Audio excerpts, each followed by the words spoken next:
Capítulo 4. Saiam daí. Em 445 a.C., o povo escolhido de Deus passava por um dos seus piores momentos. Quase 300 anos antes, o reino do norte de Israel foi levado cativo, sendo assimilado pela cultura síria e perdido de vista na história. Em 586 a.C., o reino do sul havia se rendido a Nabucodonosor. E os 70 anos de cativeiro seguiram exatamente como previsto por Jeremias. No entanto, pela intercessão de Daniel e pelo trabalho isolado de homens como Neemias, Esdras e Ageu, um remanescente retornou a Israel para reconstruir os muros de Jerusalém e restaurar o templo e a adoração. Apesar desses esforços, muitos judeus da Babilônia não quiseram voltar. Eles haviam prosperado e, por conta disso, relutavam em abandonar suas riquezas. Aquelas pessoas amavam os luxos da cidade mais rica do mundo.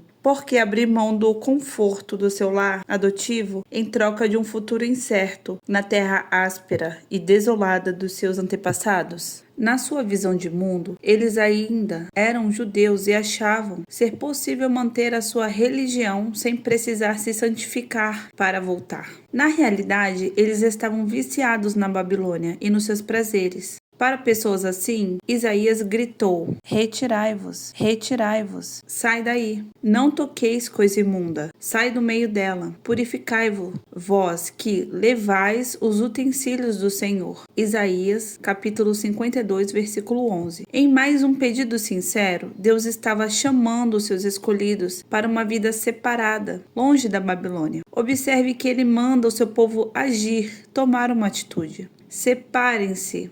Afastem-se do rei da Babilônia, meu povo. Corte todos os vínculos com ele. E logo que se separarem, purifiquem-se da contaminação que atingiu vocês quando se associaram a ele. Esse contexto do povo de Deus no Antigo Testamento é semelhante ao de quando houve o poderoso chamado divino nos tempos do Novo Testamento, entre aspas, saiam daí. Vamos explorar um pouco essa conexão. O reino de Deus sofreu uma grande transformação após o Calvário, pois não se limitava mais a uma única nação, tornando-se totalmente inclusivo. Todos aqueles que quiser venha. Deus começou a reunir o seu povo, toda tribo e língua e povo e nação. Apocalipse capítulo 5, versículo 9. Chamando todos a uma vida consagrada. A santificação não seria igual a todos os judeus do Antigo Testamento, que viviam separados das outras nações do mundo, em uma sociedade fechada. Não. Os crentes do Novo Testamento vivem ao lado de vizinhos incrédulos, compram em lojas seculares, trabalham em negócios ímpios, e ainda assim permanecem desapegados da Babilônia ao seu redor. Eles estão separados do mundo, mesmo vivendo no mundo, pois são separados para Deus em seu coração. Uma vez livre da potestade das trevas que nos transportou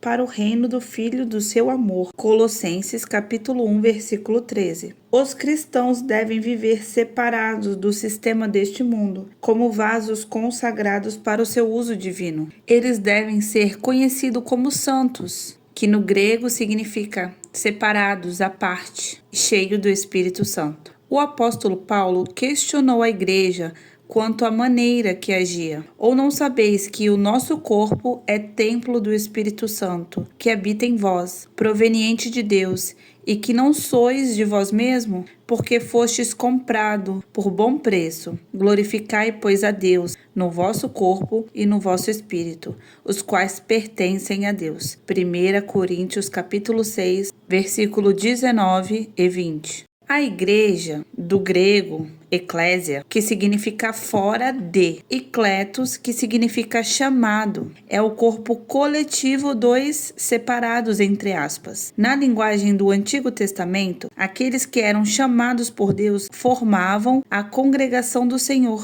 e no Novo Testamento, eles são a igreja, os chamados. O que Paulo quis dizer na saudação da sua carta aos Coríntios era inconfundível para os cristãos da igreja grega. Paulo, chamado Cletus, apóstolo de Jesus Cristo, pela vontade de Deus. e o irmão Sóstenes, a igreja, eclésia de Deus, que está em Corinto, aos santificados, rajazo, em Cristo Jesus, chamados Cleto, santos, rágios, com todos os que em todo lugar invocam o nome do nosso Senhor Jesus Cristo, Senhor dele e nosso. 1 Coríntios, capítulo 1, versículo 1 e 2. W.B. Goodby, o entusiasmado pregador do século XIX, explicou o significado dessas palavras. Eclésia, de fora, e kaleo, chamar, é a palavra usada para se referir à igreja em todo o Novo Testamento grego. Quem não se lembra dessa definição ficará perplexo com a ideia de uma igreja distanciada pelo igrejismo, entre aspas, dos dias atuais, totalmente oposta à eclésia do Novo Testamento, formada apenas pelas almas chamadas do mundo e separadas para Deus. Assim, sendo todas as igrejas mundanas não passam de falsificação de Satanás. A eclésia é a gloriosa igreja dos primogênitos, sem mácula nem ruga. Os seus membros não se aglomeram nela. Em vez disso, pela intervenção sobrenatural do Espírito Santo, eles nascem nela. Essa igreja não é mundana, pois a própria palavra grega, eclésia, significa ser chamado para fora do mundo. Enquanto rajados, isto é, santificar-se, significa tirar o mundo de dentro de você. Portanto, todos os membros do corpo de Cristo no Novo Testamento têm uma dupla razão para não serem mundanos. A primeira delas é que eles saíram do mundo, o qual abandonaram, e a outra é o fato de que o mundo ter sido retirado de dentro deles. Existe então um duplo divórcio entre os cristãos e o mundo. Isso nos dá uma perspectiva da verdadeira composição da igreja do Novo Testamento. Com todas essas definições em mente, examinaremos de perto o que significa fazer parte desse corpo espiritual vivo. A palavra igreja foi substituída pela expressão os chamados em algumas passagens do livro de Atos. Atos capítulo 8, versículo 1. E também Saulo consentiu na morte dele, e fez-se naquele dia uma grande perseguição contra os chamados que estavam em Jerusalém, e todos foram dispersos pelas terras da Judéia e da Samaria, exceto os apóstolos.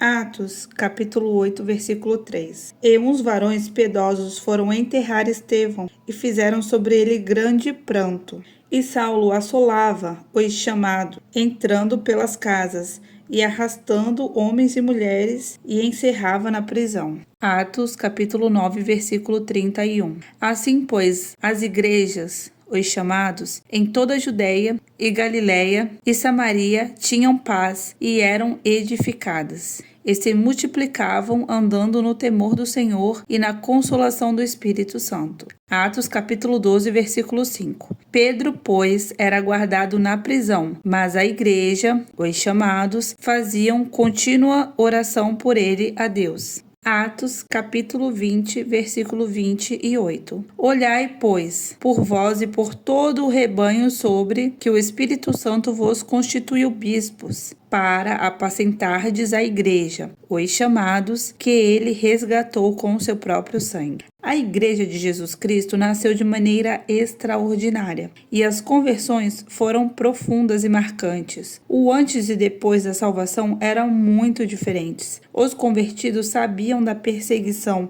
e da possibilidade de serem mortos. Você consegue perceber como a igreja primitiva se destacava dos não salvos ao seu redor? É provável que aquelas pessoas preciosas chegassem a chorar caso vissem como os chamados de hoje são apáticos e presos ao mundo. O autor do livro de Hebreus levanta uma questão relevante para todos os que professam o cristianismo. De quanto maior castigo cuidais vós, será julgado merecedor aquele que pisar o Filho de Deus, e tiver por profano o sangue do testamento, com que foi santificado, e fizer agravo ao Espírito da graça. Hebreus, capítulo 10, versículo 29.